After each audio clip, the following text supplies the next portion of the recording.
Hello guys, കുറേ കൊല്ലമായിട്ടോ ഈ ആല ഞാൻ തേച്ചതായിട്ട് പശുവിൻ്റെ മത്തലുണ്ടാക്കി അത് മുഴുവനും ഞാൻ വെച്ച പുല്ലുകളൊക്കെ ആലിൻ്റെ ഉള്ളിലേക്കും പിന്നെ പുറത്തേക്കൊക്കെ ആക്കി അത് നമ്മൾ ക്ലീനാക്കാനോ വന്ന് എന്ത് അടുപ്പാനറിയോ കണ്ടോ? അത് നമ്മൾ ഈ കൈപ്പൊഞ്ഞി പുല്ലുകളാണ്, ഉണങ്ങിയ പുല്ലുകളാണ്. ഇതൊക്കെ നമ്മളൊന്ന് എടുക്കണം കേട്ടോ. പശുവിൻ്റെ അടുത്തേക്കൊക്കെ ഉണ്ട്.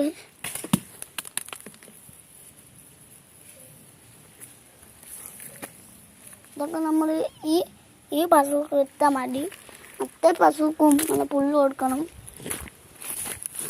കുറേ നമുക്ക് അമ്മക്ക് കൊടുക്കത്തോ. ഇത്തിരി അത്തിക്ക് കൊടുക്കാം. അമ്മക്ക് പുറന്ന് വയ്ക്കത്തോ. അപ്പം അമ്മ കുറച്ചും കൂടുതൽ കൊടുക്കണം. കുട്ടിയിലും കുറച്ച് കൊടുക്കാൻ ചെയ്യാൻ പോണേ. അപ്പോൾ അമ്മക്ക് കുറേ ആയി, കുട്ടിക്ക് ഇത്തിരി ആയിട്ടോ. ഓക്കെ.